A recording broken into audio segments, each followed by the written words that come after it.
હાલમાં ગીર સોમનાથમાંથી જે ઘટના સામે આવી છે તેને લઈ લોકો ફાંસીની માંગ કરી રહ્યા છે। લોકો એવી કોમેન્ટો કરી અને જણાવી રહ્યા છે કે દીકરીને ન્યાય અપાવો।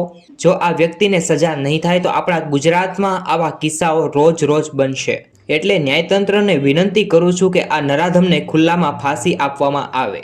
હાલ આ દુઃખદ જે સમાચાર અત્યારે ગુજરાતમાં વાયરલ થઈ રહ્યા છે તેને લઈ લોકો આવી કોમેન્ટો કરી રહ્યા છે, પરંતુ મિત્રો કડીમાં કડી આ વ્યક્તિને સજા થાય તેવી લોકોની માંગ છે। આજે 14 વર્ષની માસૂમ કિશોરીનો ચકચાર હત્યા કેસમાં તમારે શું કહેવું છે જરૂરથી મિત્રો કોમેન્ટ કરો। દીકરીને ન્યાય અપાવવા માટે મિત્રો તમે શું કહેશો?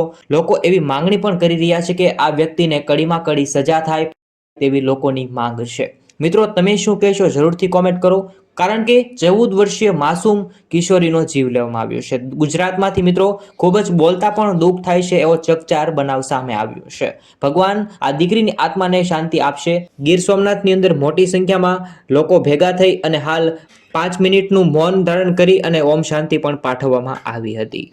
હાલ આ માસૂમ દીકરીના હત્યારાને શું સજા થવી જોઈએ તે જરૂરથી મિત્રો કોમેન્ટમાં જણાવજો।